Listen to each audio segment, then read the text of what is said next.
इतिहास में जितने भी युद्ध हुए हैं, पानीपत का युद्ध, कुरुक्षेत्र का युद्ध, सब में एक बात कॉमन है। हर युद्ध में दुश्मन दिखाई देता है, लेकिन आज मैं जिस युद्ध की बात करने जा रहा हूं, उसमें दुश्मन सामने नहीं खड़ा होता है, वह आईने में दिखाई देता है। टुडेज टॉपिक इज कॉन्क्यर योरसेल्फ, यानी खुद को जीत लेना।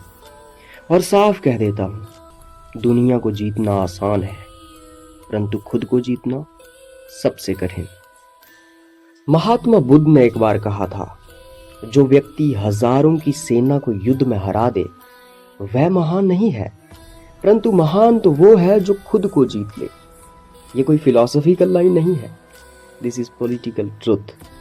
आप सब लोग पॉलिटिकल साइंस पढ़ते हैं, तो बताइए स्टेट यानी राज्य क्या होता है?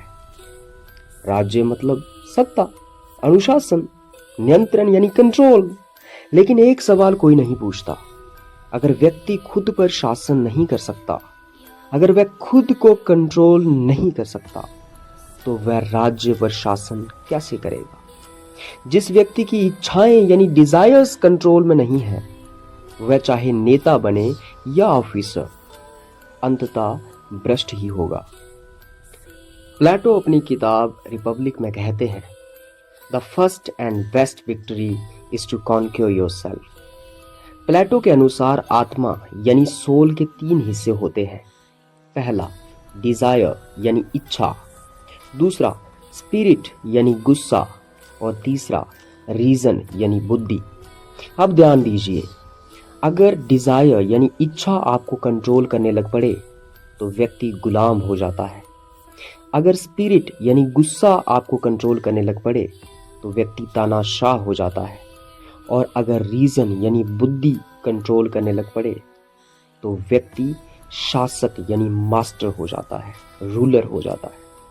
आज के नौजवानों को देखिए, इंस्टाग्राम पे रील्स को स्क्रॉल करने की डिजायर, इंस्टेंट प्लेजर हासिल करने की डिजायर, अटेंशन की भूख, मतलब बुद्धि यानी रीजन हार चुका है। और प्लेटो साफ साफ कहते हैं, जिस व्यक्ति के भीतर अराजकता है, मतलब एनार्की या उथल पुथल है, वह समाज में न्याय नहीं ला सकता। He cannot simply establish a justice in the society. अब आते हैं फ्रेडरिक नीत्शे पर। नीत्शे ने कहा, He who cannot command himself should obey। ये लाइन सुनने में कठोर है, लेकिन सच है। जो इंसान खुद को डिसिप्लिन नहीं कर सकता, वो हमेशा किसी विचारधारा, किसी नेता या किसी भीड़ का गुलाम बनकर रह जाता है।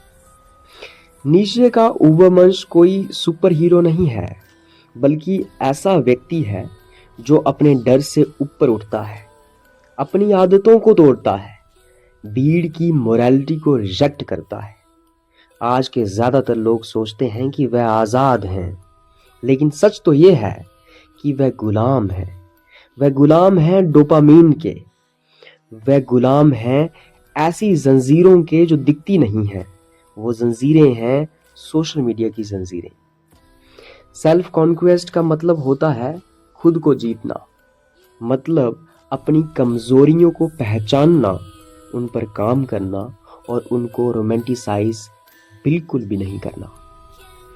अब अगर इंडियन फिलॉसफी की बात की जाए तो कौटिल्य अपनी किताब अर्थशास्त्र में लिखते हैं, जिस राजा ने अपनी इंद्रियों को वश में नहीं किया, मतलब अपनी सेंसेस को कंट्रोल नहीं किया, उसकी सत्ता शीघ्र नष्ट हो जाती है।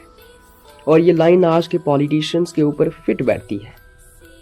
कौटिल्य 6 इंटरनल एनिमीज की बात करते हैं, मतलब ऐसे दुश्मन जो आपके अंदर है। पहला काम, मतलब डिजायर या लस्ट। दूसरा क्रोध यानी एंगर। तीसरा लोभ यानी ग्रीड, लालच। चौथा मोह यानी अटैचमेंट या डिल्यूजन। पांचवा माद यानी एरोगेंस, घमंड। और छठा मात्सर्य यानी जेलसी। ये ऐसे दुश्मन हैं जो बाहर से हमला नहीं करते हैं, ये सत्ता के अंदर बैठते हैं, ये आपके अंदर बैठते हैं और आपको बर्बाद कर देते हैं। राज्य पहले नहीं गिरता, चरित्र पहले गिरता है, कैरेक्टर पहले गिरता है। अगर खुद पर नियंत्रण यानी कंट्रोल नहीं है तो कानून, संविधान, संस्थाएं, इंस्टीट्यूशंस सब दिखावा बन जाते हैं। अब आते हैं महात्मा गांधी पर। महात्मा गांधी को लोग कमजोर समझते हैं और शायद ये उनकी बहुत बड़ी गलती है।